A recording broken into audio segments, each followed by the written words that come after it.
Assalamualaikum warahmatullahi wabarakatuh teman-teman, apa kabar? Semoga kalian selalu dalam keadaan sehat walafiat, amin. Teman-teman, pada video kali ini saya akan menceritakan sebuah kisah horor yang memang benar-benar horor dan membuat bulu kuduk kita ini akan sangat-sangat berdiri kencang. Jadi kalian kalau bisa nontonnya jangan sendirian, ajak seluruh warga desa kalian untuk merinding bersama. Ajak Pak RT, Pak RW dan lain sebagainya, dan kalau bisa buat layar lebar di sana. Jadi teman-teman, kisah ini menceritakan tentang salah satu keluarga yang didatangi arwah dari keluarga mereka yang sudah meninggal dunia akibat kecelakaan kendaraan bermotor. Jadi kisahnya seperti apa, keseremannya seperti apa, langsung saja cekidot.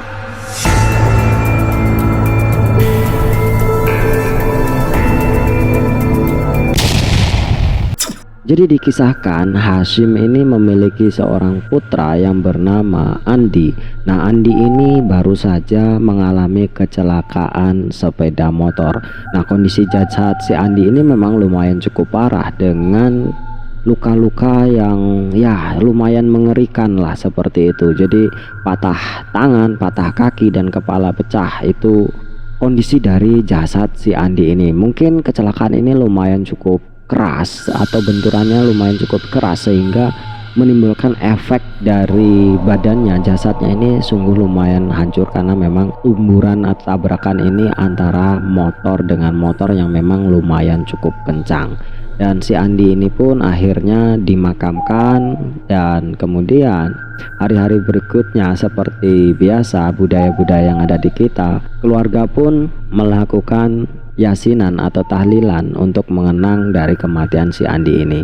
Nah, Andi ini memiliki seorang adik perempuan yang bernama Tasya, dan Tasya ini ketika dia sedang ikut dalam pengajian atau tahlilan itu, dia melihat sosok kakaknya Andi ini datang dengan wajah yang seperti kondisi mayatnya, dengan kondisi yang hancur, dengan kondisi yang berdarah-darah.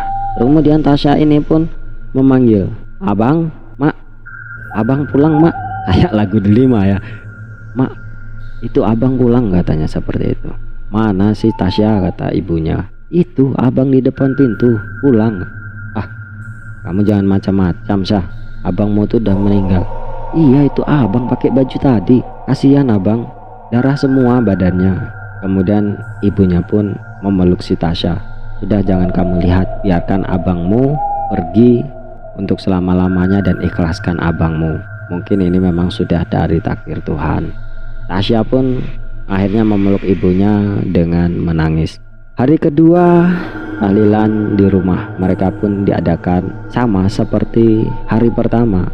Lagi-lagi si Tasya melihat abangnya tadi, Andi, itu datang lagi dan berada pas di tengah pintu depan rumahnya. Bah, abang pulang lagi, bah." Hashim pun melihat ke arah pintu dan tidak melihat apa-apa. "Sudahlah Syah, abangmu udah tenang di sana. Jangan kau beratkan dia dengan hal-hal yang tidak semestinya." Tasya pun kemudian memeluk ibunya lagi dan menangis. Hari ketiga sama, lagi-lagi Tasya melihat Andi pulang dengan kondisi yang sama, dan itu terus berlanjut hingga hari yang ketujuh. Setelah acara tahlilan di rumah mereka itu selesai, semua sepi kembali, dan malam itu setelah semuanya pergi, kemudian seluruh keluarga pergi, rumah pun menjadi sepi kembali. Dan tengah malam istri Hashim tidak bisa tidur, Hashim tidak bisa tidur, dan Tasya pun tidak berani tidur di kamar mereka, di kamarnya sendiri. Dan mereka pun tidur bersama-sama di kamar Hashim dan istrinya. Tiba-tiba di tengah malam mereka mendengar suara motor Andi ini hidup dengan sendiri. "Bang, abang, kayak suara motor Andi hidup." "Iya ya," kata Hashim membenarkan ucapan istrinya. Si Tasya pun juga mendengarkan. "Iya bah, Mak, itu suara motor abang di dapur." Akhirnya mereka pun penasaran dan ingin mengetahui apa yang sebenarnya terjadi. Kenapa ada suara motor yang tiba-tiba hidup sendiri di tengah malam. Mereka pun bersama-sama keluar dari kamar dengan Hasyim di depan, kemudian istrinya si Windy dan Tasya di belakang. Dengan perlahan mereka berjalan menuju dapur dan diintip nyalah motor si Andi tadi. Dilihatnya motor itu tidak bergerak sama sekali dan tidak ada apa-apa di sana. Motornya masih tetap dalam keadaan yang sama, tidak hidup, tidak menyala, dan tidak ada apa-apa di sana. Kemudian si Hasyim pun berkata kepada istrinya, mungkin hanya suara orang lewat saja, tidak ada apa-apa. Itu motor si Andi masih dalam keadaan yang sama, tidak hidup dan tidak apa-apa. Kemudian mereka pun kembali ke kamar mereka dan mereka pun bersiap-siap akan tidur lagi. Namun tiba-tiba suara motor itu hidup kembali. Nah bang, itu hidup lagi bang. Hasyim pun mendengarkan hal yang sama, begitupun dengan Tasya. Ya bah, itu yakin, Tasya yakin itu suara motornya abang itu. Tasya masih ingat betul suara motor abang, seperti itu. Kemudian Hasyim pun memberanikan diri lagi. Mereka bertiga penasaran ke arah dapur lagi. Dan seperti yang tadi, dilihatnya motor si Andi ini masih tetap dalam keadaan yang sama, tidak berubah sedikit pun, tidak menyala dan tidak ada apa-apa di sana. Akhirnya mereka pun kembali ke kamarnya dan mereka bilang bahwa nanti kalau ada suara motor lagi kita tidak usah keluar, biarkan saja. Sebelum pagi kita tidak boleh melihat lagi ke sana katanya.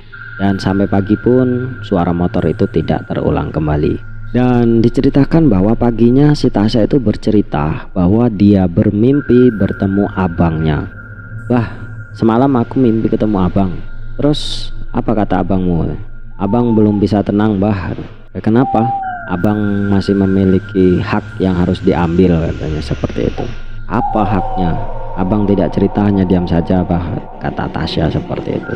Kemudian Hasyim pun pergi mencari teman-teman si Andi tadi untuk menanyakan perihal hak apa, apakah ada orang yang berhutang dengan Andi atau Andi berhutang dengan orang-orang. Setelah ditelusuri ternyata memang tidak ada, Andi tidak pernah memiliki hutang dan orang lain pun tidak pernah berhutang kepada Andi, dan itu tidak ditemukan atau diceritakan oleh teman-teman si Andi. Kemudian Hasyim pun pulang dan malam pun tiba kembali. Seperti biasa, Tasya tidak berani tidur di kamarnya sendiri. Mereka tidur bertiga di kamar Hasyim dan istrinya. Kemudian mereka pun tertidur dan sekitar pukul 1 malam tiba-tiba mereka dikejutkan dengan suara motor Andi yang menyala sendiri. Hasyim pun terbangun dan mendengarkan dengan seksama. Sepertinya memang suara motor Andi menyala lagi. Dia pun membangunkan istrinya Windy tadi untuk bangun. Dek, bangun dek, kata Hasyim kepada Windy.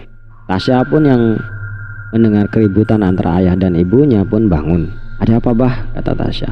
Kalian dengar nggak? Mereka pun dengan seksama mendengar dan ternyata memang benar ada suara motor yang menyala. Dan Tasya pun ingat betul bahwa itu suara motor dari Andi, si abangnya itu.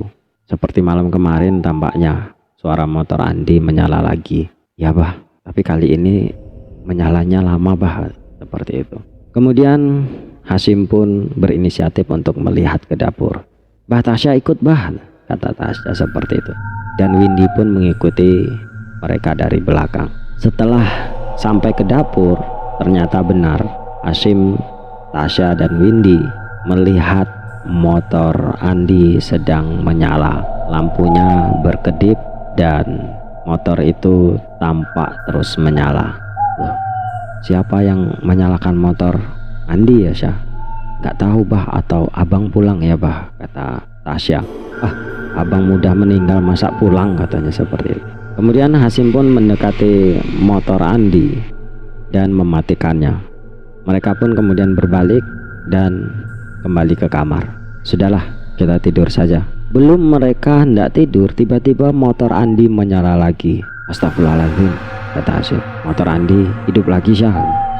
Ya bah, padahal kuncinya udah abah cabut ini udah abah bawa ke kamar, kata Hasyim seperti itu. Coba bah kita lihat di sana lagi bah. Kemudian Hasyim bersama Windy, istrinya dan anaknya Tasya pun kembali lagi ke dapur. Dilihatnya motor Andi pun menyala meskipun kuncinya itu dipegang oleh Hasyim.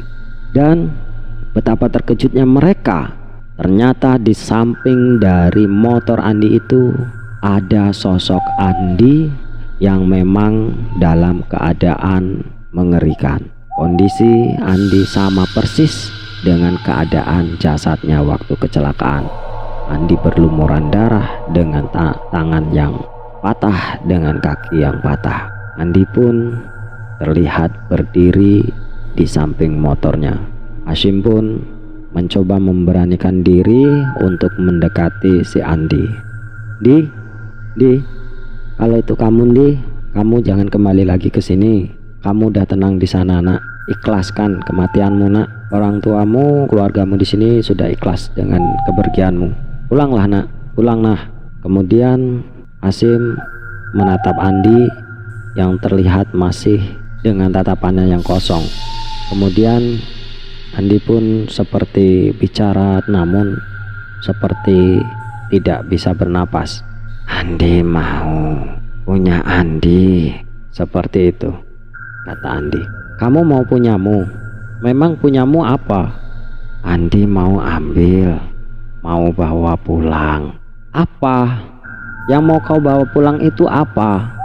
Kemudian Andi pun menunjuk ke arah handle sepeda motornya. Dengan keberanian yang dipaksakan, Hasyim pun mendekati dan melihat handle sepeda motor Andi, dan tampak di sana jempol kaki Andi tersangkut di antara handle rem motor Andi. Oh, nah ini yang kamu maksud. Maafkan bapak tidak teliti. Besok akan bapak kuburkan jempol kakimu ini di tempat makammu. Sekarang pergilah, nak, pulanglah dengan tenang. Akhirnya motor Andi pun berhenti menyala dan Andi pun kemudian menghilang. Kemudian Hasyim pun keesokan harinya membawa jempol Andi itu untuk ikut dimakamkan di makamnya si Andi. Dan hari-hari besoknya alhamdulillah Andi tidak datang lagi, dan memang kejadian itu menjadi buah bibir di masyarakat bahwa memang keluarga itu memang didatangi oleh sesosok Andi yang memang sudah meninggal dunia. Mungkin hanya ini teman-teman kisah horor kali ini, semoga menyenangkan, semoga menghibur. Terima kasih. Wassalamualaikum warahmatullahi wabarakatuh.